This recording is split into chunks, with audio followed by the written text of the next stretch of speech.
আসসালামু আলাইকুম। হামলা পাল্টা হামলা ঘিরে তৈরি হওয়া চরম উত্তেজনার মাঝে আবারও ইসরায়েলের বিরুদ্ধে সর্বোচ্চ পর্যায়ের ব্যবস্থা নেওয়ার ঘোষণা দিয়েছে ইরান। শুক্রবার মার্কিন সংবাদ মাধ্যম এনবিসি নিউজকে দেওয়া এক সাক্ষাৎকারে ইরানের পররাষ্ট্রমন্ত্রী আমির হোসাইন আমির আবদুল্লাহিয়ান বলেছেন, ইসরায়েল তেহরানের স্বার্থবিরোধী কাজ করলে তাৎক্ষণিকভাবে সর্বোচ্চ পর্যায়ের জবাব দেওয়া হবে। একই সঙ্গে শুক্রবার ইরানের ইস্পাহান শহরে হওয়া হামলার ঘটনায় তদন্ত চলছে বলেও জানিয়েছেন তিনি।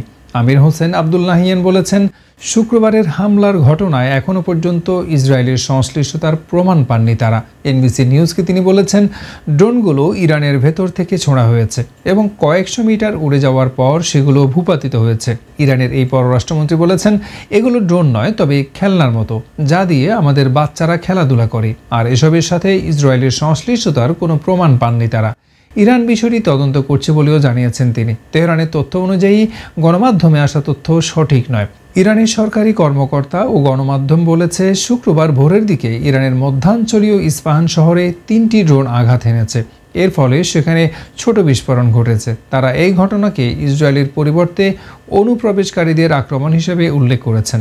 এর মাধ্যমে প্রতিশোধ নেওয়ার প্রয়োজনীয়তা এড়িয়ে গেছেন। ইসরায়েল যদি প্রতিশোধ নেয় এবং ইরানের স্বার্থের বিরুদ্ধে কাজ করে, তাহলে তেহরানের পরবর্তী প্রতিক্রিয়া কঠোর হবে বলে সতর্ক করে দিয়েছেন ইরানের পররাষ্ট্রমন্ত্রী। তিনি বলেন, যদি ইসরায়েল আরেকবার দুঃসাহসিকতা দেখায় এবং ইরানের স্বার্থের বিরুদ্ধে কাজ করতে চায়, তাহলে আমাদের প্রতিক্রিয়া তাৎক্ষণিক এবং সর্বোচ্চ স্তরের হবে। শুক্রবার গভীর রাতে ইরানের মধ্যাঞ্চলের ইস্পাহান শহরের কাছের একটি বিমান ঘাঁটি লক্ষ্য করে ড্রোন হামলা হয়েছে। তবে কৌশলগত কোনো গুরুত্বপূর্ণ স্থানে আঘাত হানতে ব্যর্থ হয়েছে এসব ড্রোন। এছাড়া এই হামলায় বড় ধরনের কোনো ক্ষয়ক্ষতি হয়নি। ইসরায়েল এই হামলার বিষয়ে এখনও পর্যন্ত কোনো মন্তব্য করেনি। মার্কিন পররাষ্ট্রমন্ত্রী অ্যান্থনি ব্লিংকেন বলেছেন, যুক্তরাষ্ট্র কোনো আক্রমণাত্মক অভিযান চালায়নি, যদিও হোয়াইট হাউস বলেছে এ বিষয়ে তাদের কোনো মন্তব্য নেই। দেশ বিদেশের সর্বশেষ আপডেট পেতে লাইক, কমেন্ট ও সাবস্ক্রাইব করে আমাদের পাশে থাকার অনুরোধ রইল।